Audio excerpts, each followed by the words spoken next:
debe en un momento determinado, no se sabe bien por qué, siempre aparece el hombre de la libreta de Müller. No lo digo ahora en el momento en que todas las cuentas son virtuales, etcétera. Pues ¿por qué? Bueno, pues porque siempre quedan flecos, evidentemente, siempre cuando estás en el pináculo. Capone estaba en el pináculo, pero en el pináculo de Chicago. En Nueva York había gángsters muy poderosos y en California, pues el señor Bugsy Siegel, pues hizo exactamente lo mismo, camino de Las Vegas, ¿no?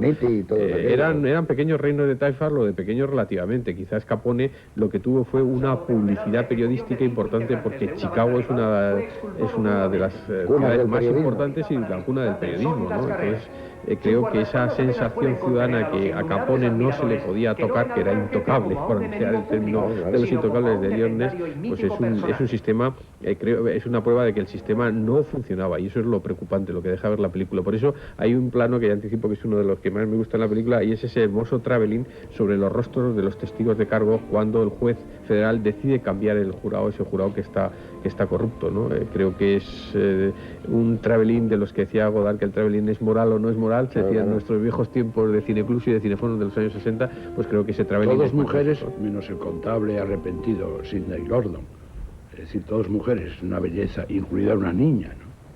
Es de una belleza y de una expresividad, y además ideológicamente, es decir, aquí hay unos ciudadanos valientes, es el unos ciudadanos con justicia, conciencia de su ciudadanía, que utilizarán la verdad casi como un elemento revolucionario. Es que realmente esta película, que parece solo cine negro, realmente si yo la destaco mucho es porque yo creo que es de las pocas que nos da una imagen muy exacta de lo que realmente da la mafia en los Estados Unidos.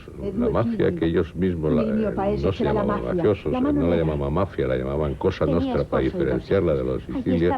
Realmente es que la mafia en Sicilia en el siglo XIX era sinónimo de orgullo, de valentía, de virilidad, y mafioso era una persona, pues era el hombre noble de la isla. Y la mujer era pues digamos, una mujer pues llena de estilo y de gracia.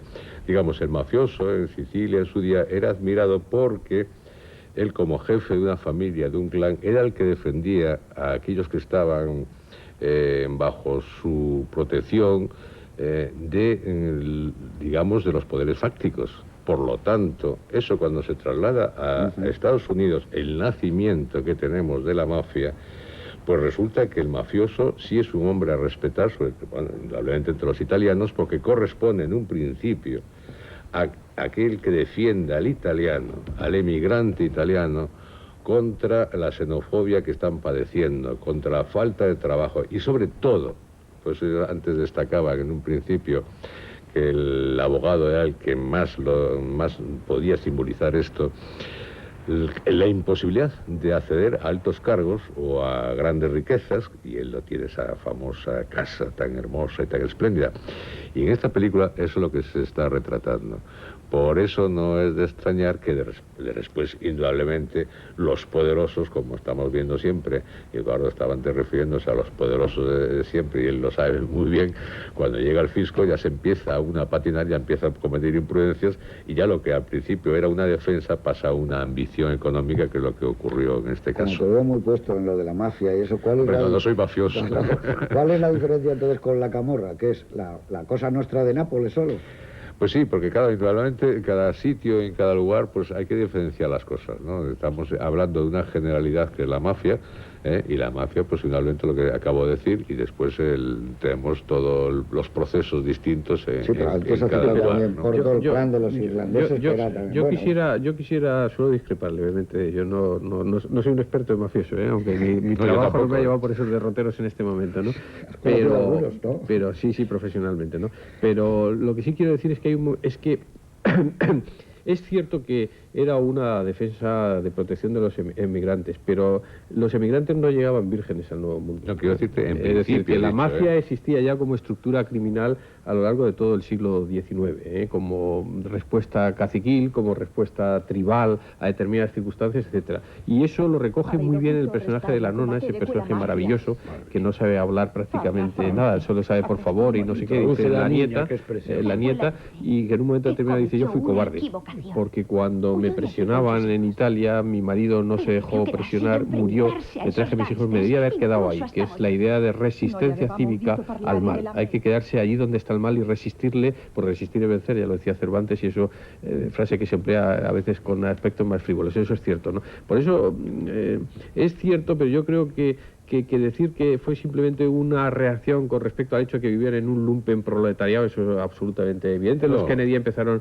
haciendo cloacas en la zona de Boston y véase dónde han acabado y esas cosas y tal, ¿no?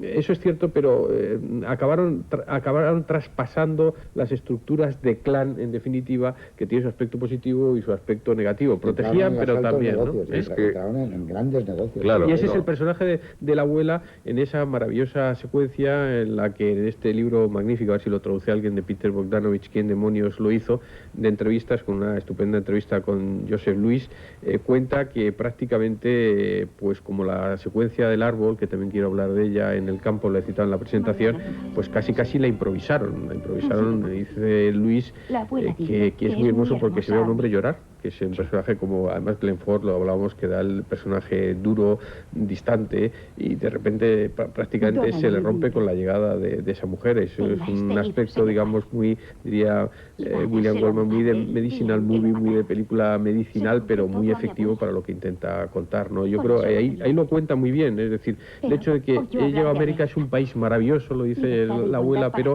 resulta que me he encontrado con lo mismo de lo que hubo ahí, me debí de quedar ahí para resolver el problema, ¿no? Sí, pero para cerrar y aclarar, que lo has dicho muy bien, y yo creo que estamos todos diciendo lo mismo. Lo que sí hemos de referirnos a los sistemas feudales de una isla como la Sicilia, que es lo que se estaba imponiendo, donde estaba el régimen de los agricultores y estaban los urbanos, digamos, en una palabra. Y ahí viene esa diferencia, y lo que yo te he dicho es que eso se transmitió con ese espíritu a los Estados Unidos, que después, indudablemente, el espíritu, como remate, creo, fue que cambió, digamos, de unos beneficios o de unas intenciones buenas a unas cosas malas. Sí, y de eso fue el resultado. Es que estar en el país de la libre empresa, ¿no? Entonces, claro, evidentemente se transforma en una gran empresa, en una multinacional del crimen. Bueno, Juan Antonio, yo creo que quería yo decir. Qué bien utilizado están los elementos del cine negro en esta película, por ejemplo, la nocturnidad, ¿no? Tienen porque luego cuando ves esa especie de luz lechosa en donde dices tú que vuelve el tipo a sus orígenes, cuando jugaba al béisbol probablemente, esa luz se hace distinta a la película, esa luz es maravillosa, pero yo creo que eso solo lo consigue el blanco y negro, ¿no? Lo que sí me gustaría decir al respecto es que mafia es una vieja palabra, es una palabra del siglo XIII. Y digamos, sus orígenes no pueden ser más nobles. Es el acróstico de un grito de guerra de independencia de los sicilianos frente a los franceses invasores. Morte a la Francia, Italianella, mafia.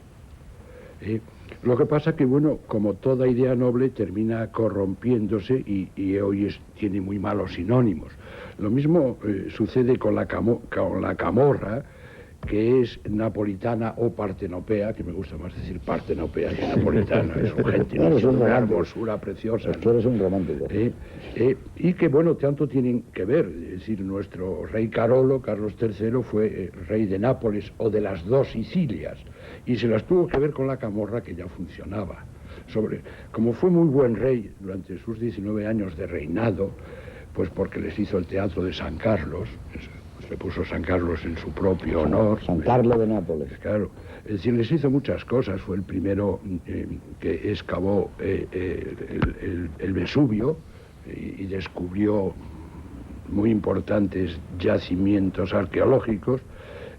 Pues lo querían, pero a sus descendientes les dio muchos dolores de cabeza, ¿no?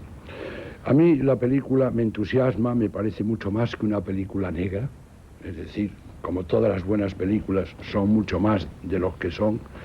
El tiempo las va haciendo mejores, porque está clarísimo que cuando la vimos en su tiempo tenía unos referentes que eran absolutamente desconocidos para nosotros, y digamos que nuestra realidad se va acercando a lo que nos cuenta la película. Según nos hemos ido estirando.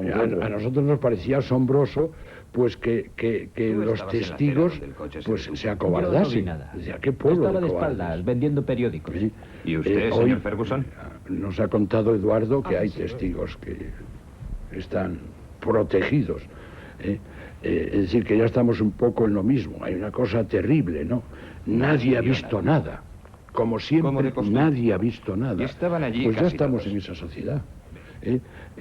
Insisto, vuelvo a ver la quinta de algún narcotraficante gallego, cuando lo cita este señor que declara $5.000 al año y que tiene un coche que vale más. Además es uno de los muchos, que es un Cadillac descapotable, no entiendo de coches, ¿no?